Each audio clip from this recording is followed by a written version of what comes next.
So, Kim, we've now completed yet another one of the Emerald Guitars music tours and another fantastic success. And we've kind of done this now, I think, after every tour. We sit down and we just kind of talk through what happened and the memories. And it's a really nice way to kind of reflect on it and kind of connect it to all the amazing footage that we have. Yeah, it was great to just get another tour over. Yeah, the music tour, it was fun. It was our fourth tour.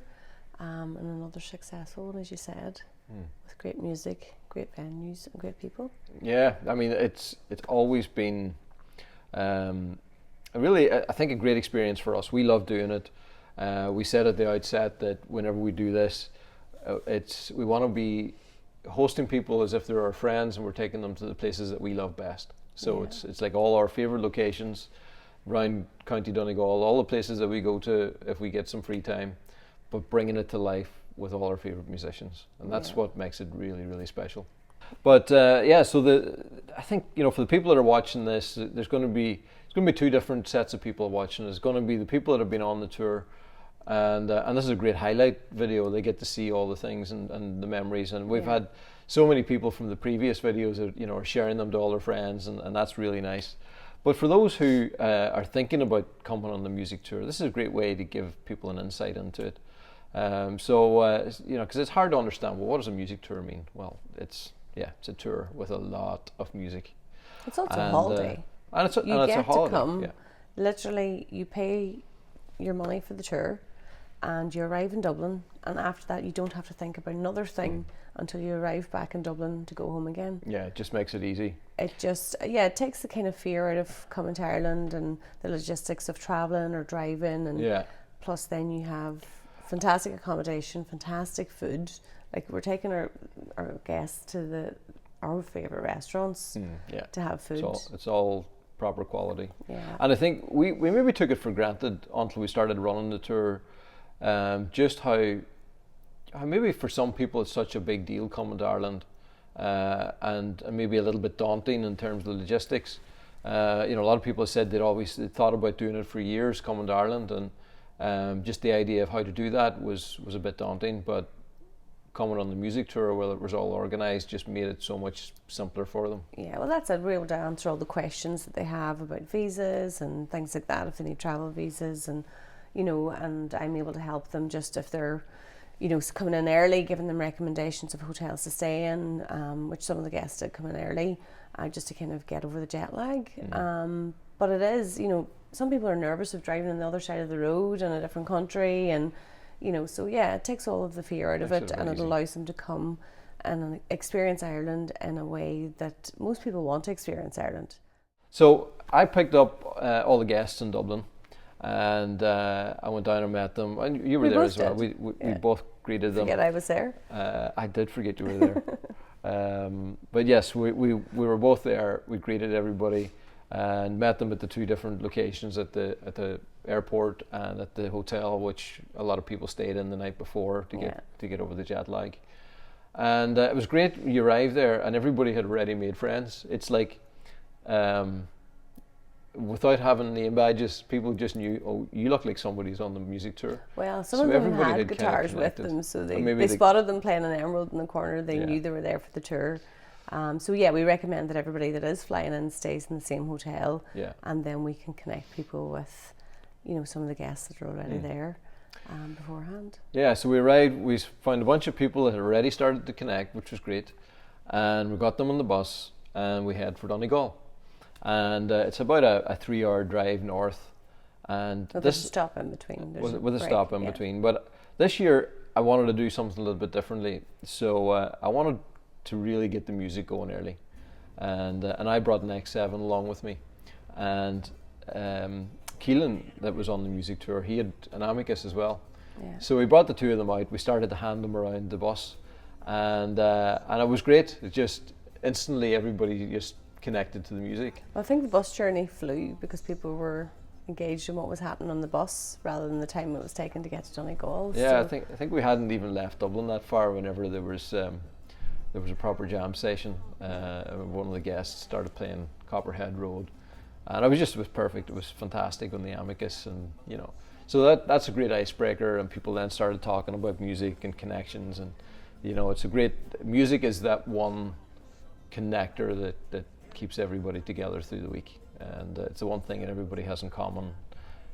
So that was great. So we just knew it was going to be a good group, whenever they're all playing together straight away.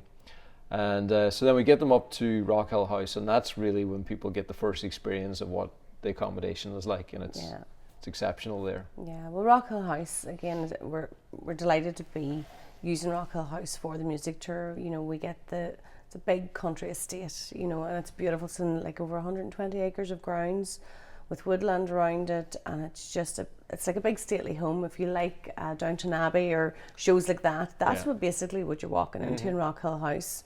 There's chandeliers everywhere. The staff are amazing. John and Catherine, that own Rockhill House, allow us to use it as if it's our own, and because we exclusively rent it out for the tour, there's no other guests there. So it allows us to have music flow freely through the house, basically from morning to night. And the guests are very comfortable. From morning to night. Yeah, it was. I heard music starting at 7 a.m. I heard it finishing, when I fell asleep at about 1:30, there was still music going. Yeah. So, yeah. And that's a nice thing. there are guitars on stands basically around the house, and we can leave them there because there's no fear of anybody else touching them. So it's a luxury accommodation. It has a spa at the back the guests can use in between if they find time on the tour, and just and I loved working with Catherine there, and just the chefs, and planning, like all the meals are planned. We have different themes, different nights and stuff, so you're not getting the same thing day in, day out for the meals that are at Rockhill House. So yeah, it just allows us to kind of customise that our accommodation and the experience that we give the guests. Make it very special. Yeah. So so we arrived back up at Rockhill House. We had dinner for all the guests, and we had Cian and Trudy playing, and Cian and Trudy they've played quite a lot for us at different events, and brother and sister, and they just are so connected to Irish music. And Trudy was playing a selection of flutes and whistles, and telling everybody about what they're for, and some of the stories behind some of the tunes and things, and so everybody really engaged with that.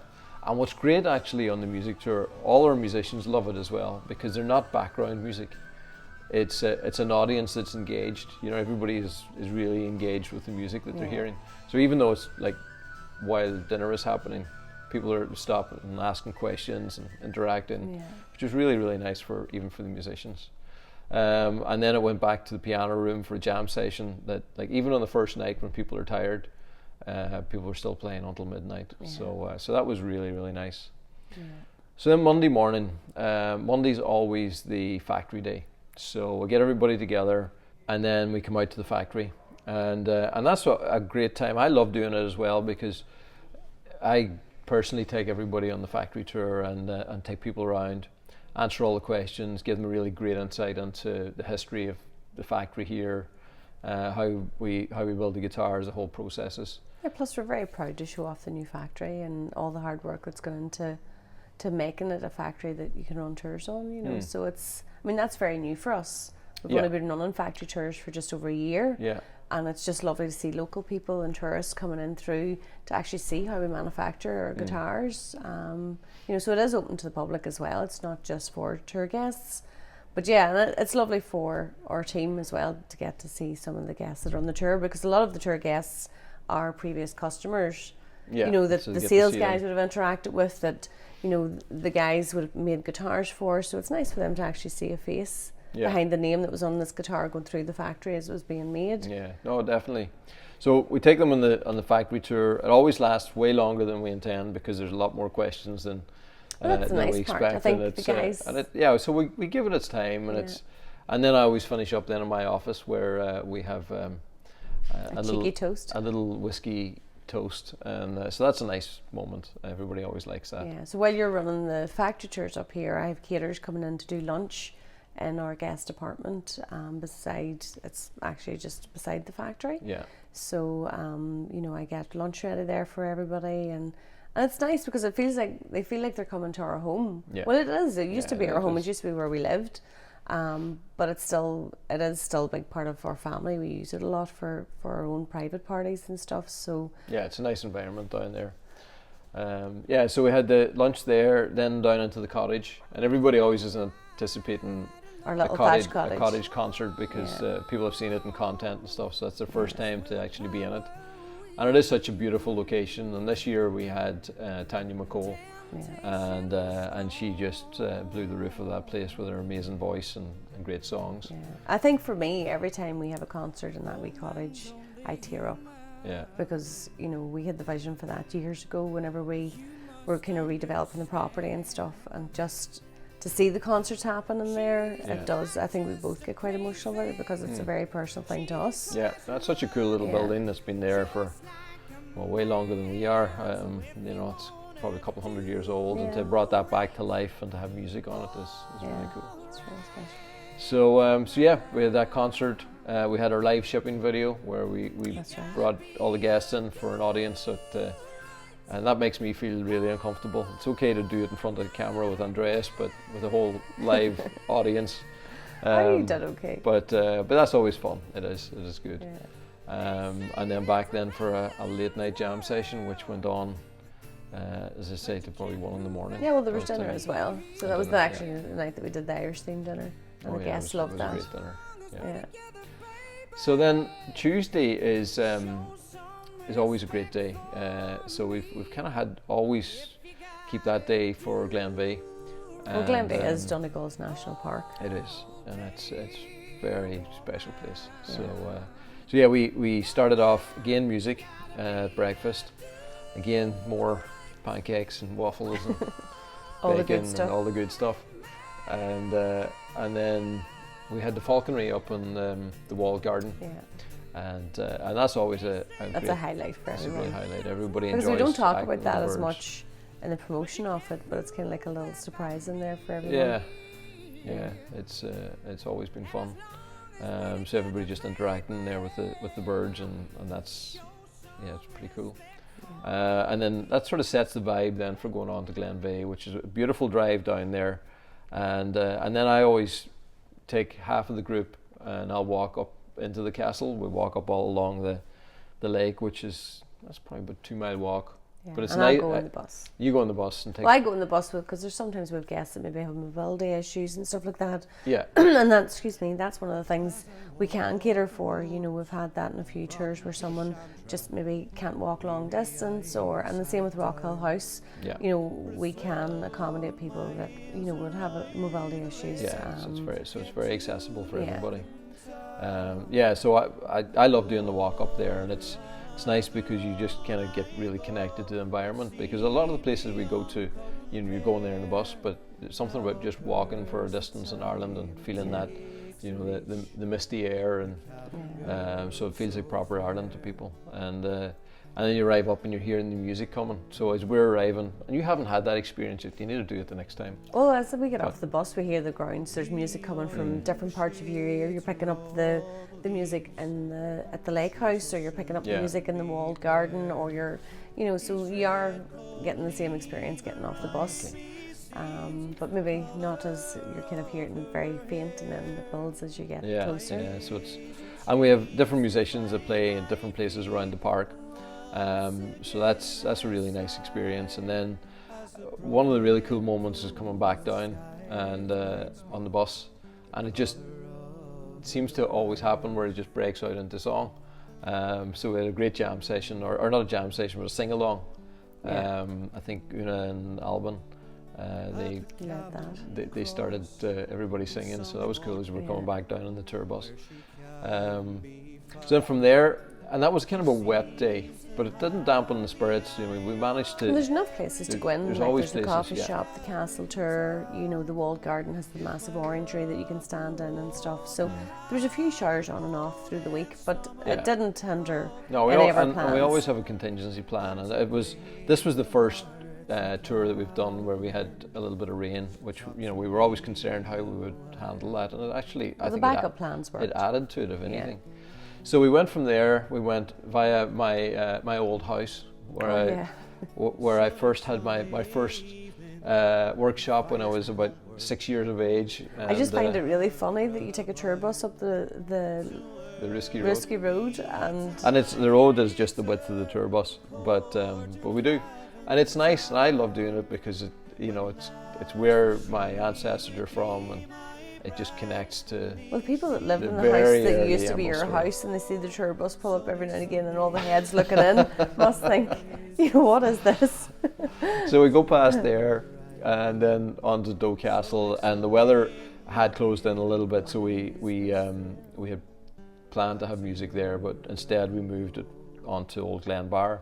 But we still wanted to stop off at Doe Castle because it's such a beautiful location. It actually managed to be dry when they were there. It did, yeah. It dried up.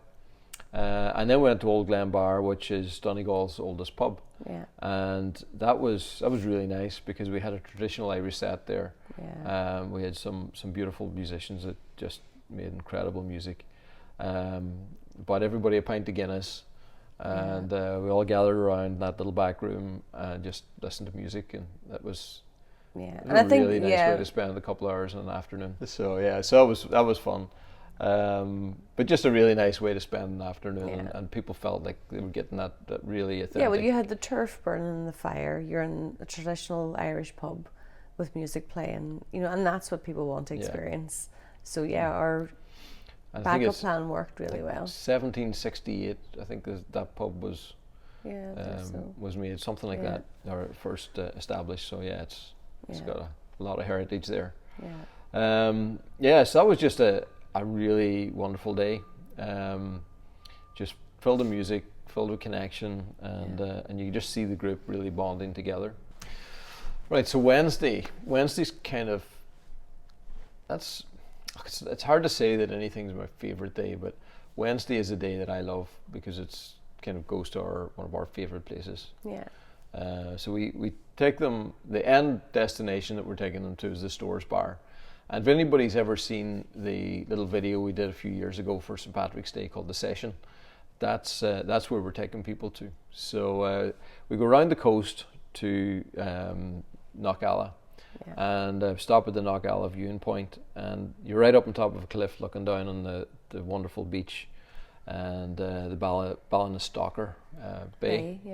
And so we always stop there, and that's where me and you have probably stopped for more selfies than anywhere else in the world. The coastline there's beautiful. Oh, it's spectacular. And just as the cliff drops off, you have this stunning beach for miles. Coastline.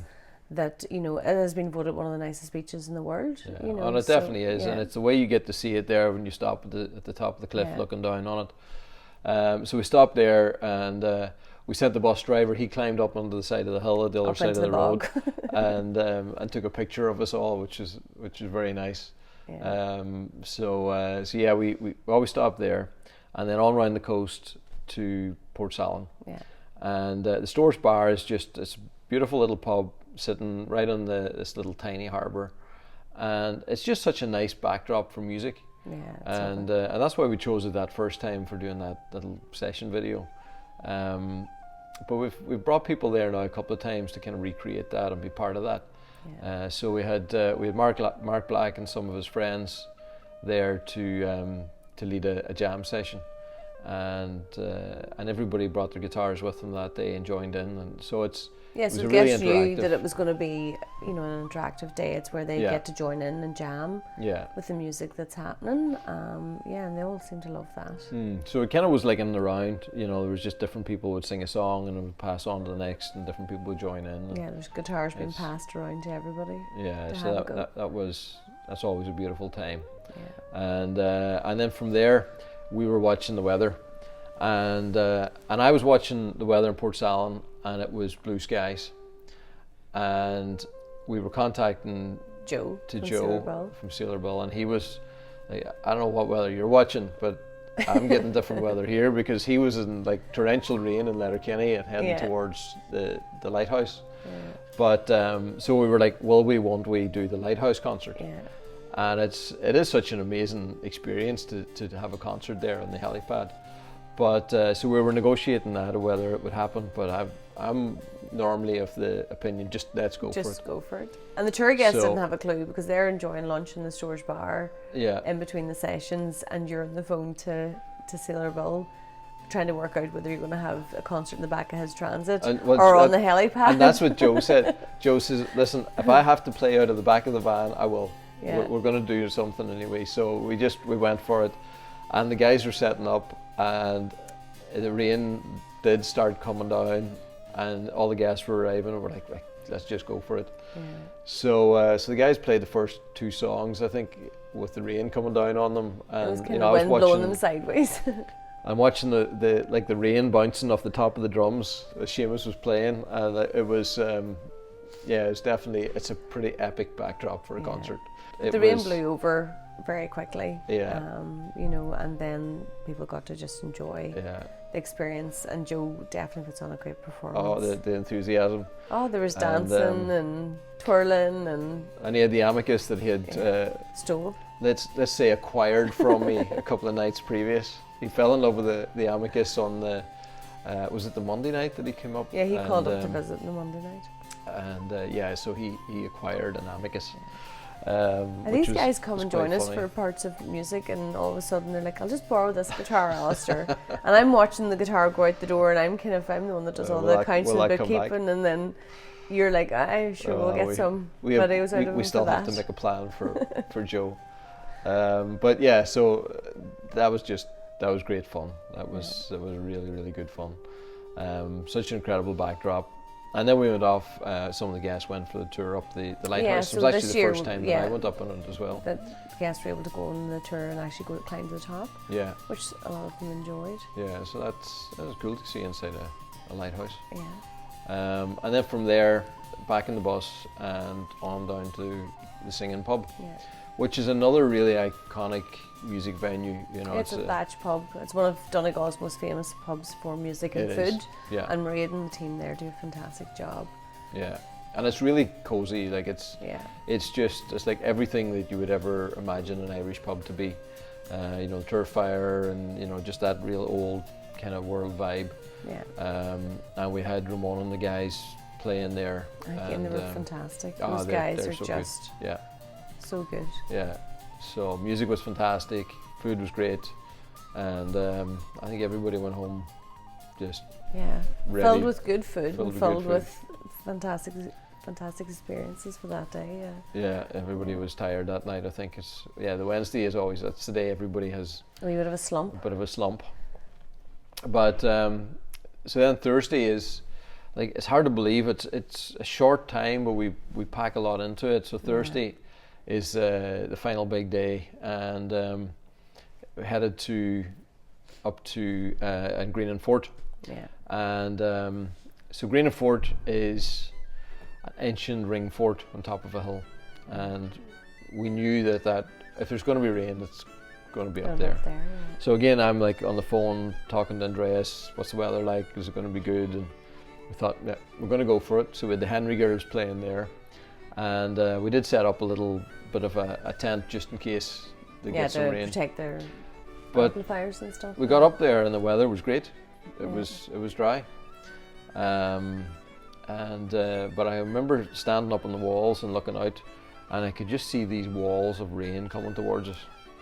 Because you can see the bands coming quite thick, but you can see 4 counties from the top of Green and Fort. It's one of the ring forts, that's what it was built for, so you could watch the different counties and stuff. Point, but you could just see it blowing in from each side, but it just seemed to pass. Yeah, it would go to the left and it would go to the right, and then one did come and get us. Yeah. So that kind of brought the music to an end a little bit. And the girls, their fingers were freezing. I think they had. They got cold. They had enough, but another absolutely stunning backdrop for music, and it's been a dream for a long time to have music up there. Well, when guests are telling, a lot of the questions I'll get is, what do you wear when you come to Ireland? And my advice is wear layers, because you could get 4 seasons in one day.